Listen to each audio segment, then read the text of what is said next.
Click Dork back again, and today, my friends, I am so excited to be starting my series on Click Answers. I know you've been chomping at the bit to dig into this, and frankly, so was I for a long time. I recently posted on LinkedIn kind of a little joke. I said I was the chief question officer at Qlik. I was honest in my post. I said I did not get a key to the executive washroom, it wasn't real. But I wanted to plant the seed and I wanted to find out how that would grow. What would other people think that position meant? Now, while it's not real for me, I'm still a data cathedral architect here at Qlik. I want it to be real for you. So before I even show you Qlik Answers, I want you to dig in and imagine yourself in the role of a chief question officer. There's a lot of conversation that I see on LinkedIn about how artificial intelligence is going to replace human beings. Oh no, what are we going to do? The first thing I want you to think about as a chief question officer is the fact that artificial intelligence is not going to replace human beings. I believe the way you should think about this more is that it's going to be artificial intelligence plus human intelligence. Consider artificial intelligence as a way to augment your brain. You're not replacing it. Oh, sure, there's going to be people that want to ask questions that have to do with facts. Just give me the number. All I want is this. And we get those calls all the time, right? Asking you for a simple answer to what they believe is a simple question. There's no reason that you can't use Qlik Answers or any chatbot to do that kind of a thing if that's what you're looking for. But don't stop there, my friends. I want you to think about the fact more in terms of insights than facts.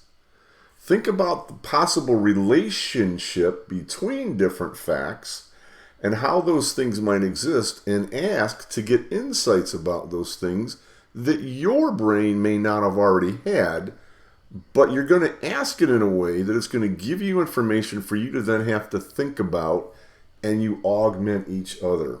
When you're asking questions, I want you to consider the fact that Qlik Answers is actually sitting on top of a large language model that has the collective wisdom of the world behind it.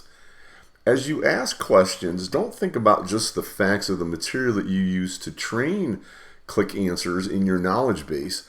I want you to try to figure out questions that would combine the material that you have trained it with material that is already in the large language model in a way that may in fact challenge your brain to think about things differently.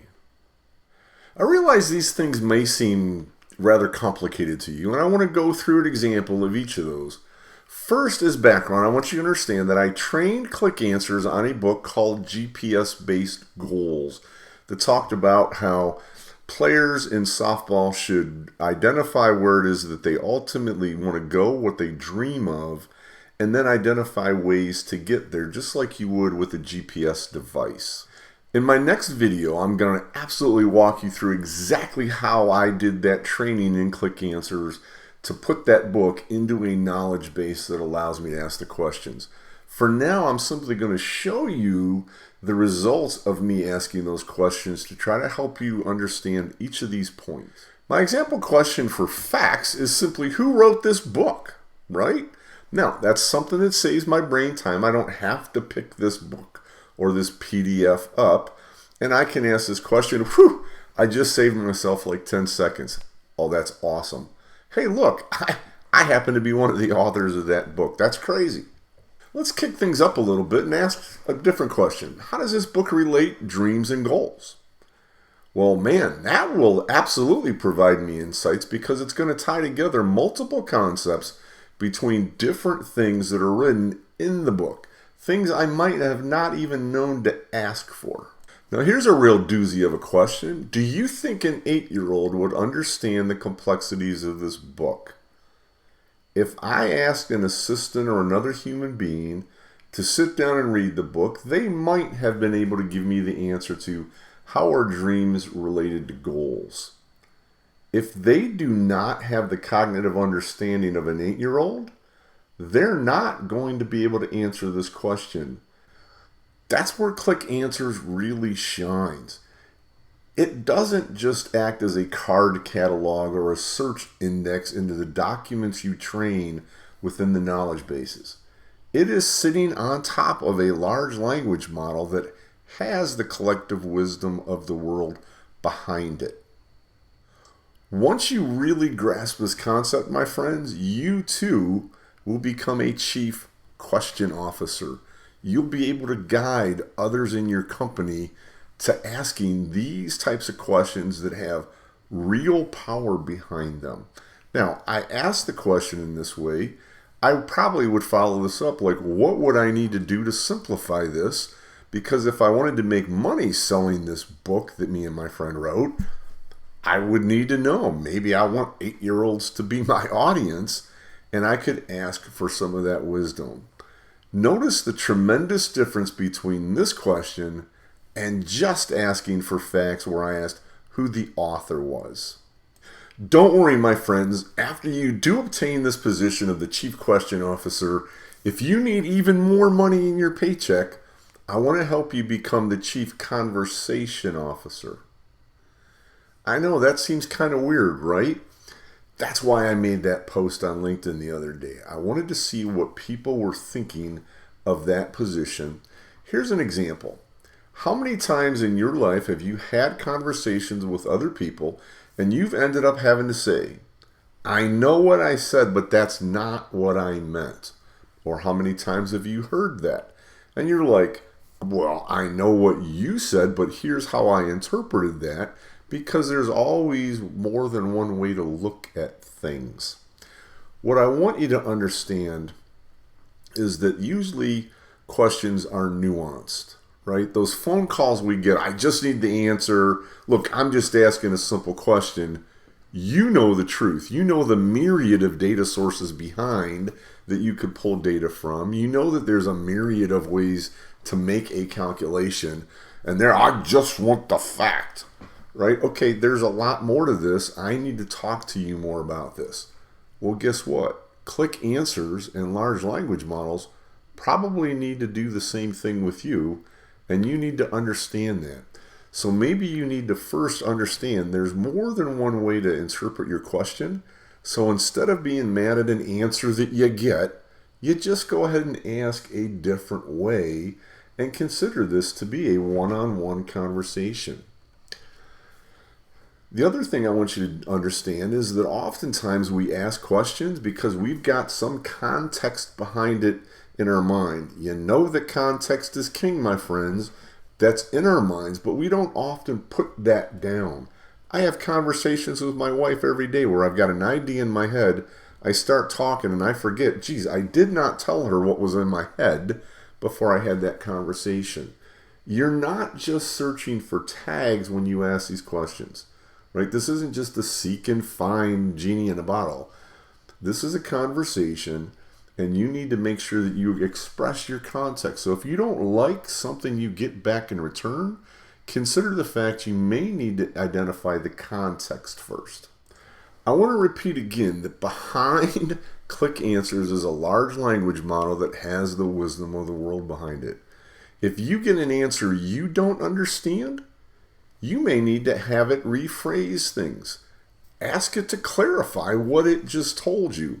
You know, the way you would if you were talking to another human being and you really wanted to understand what they were trying to get at, instead of thinking it as a hallucination, or instead of just saying, this is a horrible answer, I want you to think of how you can ask it to clarify the response to you so that it will begin to feel a lot more human to you. In my mind, when I asked the question, would this book be applicable to other sports besides softball, I wanted it to pat me on the back and say, you're the best author in the world. Naturally, the resources that you've provided in this book could certainly be applicable to millions of other sports, millions of other things, business people alike, and you will become a millionaire because of what you've written. That's not the answer I got back. It told me, no, this book is all about softball. And guess what? I didn't like that answer. Now, I could have walked away. Instead, I tried to push this issue. You no good rotten tin can, I'll pull your GPUs out of you, is what I really wanted to say. Instead, I tried to assume that maybe there was something I'm missing. But I did this in a way to try to push my point and prove I'm the winner of this argument. Isn't baseball like softball? Couldn't the book be applicable to baseball players as well? And then the answer came back that I had not even thought of. It found a different way to look at my examples, and it pointed out to me what was not even in my book about baseball. The technique for pitching and hitting in softball and baseball are totally different. The differences between what you need to do to improve and learn and the exercises you could do are totally different. And that's just for baseball and softball, my friends, let alone all of the other sports out there. Hey, you rust bucket, I'm going to win this conversation with you yet, despite the fact that what I was asking was really kind of vague, and I really didn't share the context that was behind the question when I asked it. Are those specific nuances integral to the concept of the book, or are they merely examples to help clarify the concept to those who are reading it? Now we're getting somewhere. It absolutely agrees with me and tells me, well, obviously those were just examples that were given. They're very, very specific, but of course the concepts that are underlying in the book could be applicable to anything. Pop quiz hotshot. At the beginning of the video, I asked you to think about artificial intelligence plus human intelligence and the fact that you could use Qlik answers to augment your brain, not replace your brain. I think you understood the point that asking about the author, yay, I could do that. Yes, I could ask for a summary like William Shakespeare wrote it or something. But more importantly, we can use it to provide advice to us. So it told me that, hey, this as is would not be effective in trying to reach other sports. My next logical question is, do you have some suggestions for me to help me? Something that you're not giving me an answer, you're giving me ideas, advice to advise me on how I could go do something next, like change my book to make it applicable to others. And it gives me a phenomenal answer that I was really excited about. As if all the other examples weren't enough, my friends, I want you to really take the time, maybe even pause this video to read the answer that it gives me to the question, can you give me a summary of our conversation that I can share with others? Because, my friend, it was absolutely mind-blowing to me that it could regurgitate back to me what the motives were for the questions that I was asking. In the end, in our conversation, I got exactly what I needed. Whereas if I had only been asking for facts, or I had walked away when I got an answer that I didn't like because I hadn't shared the real context of why I was asking the question, I would have missed all of this.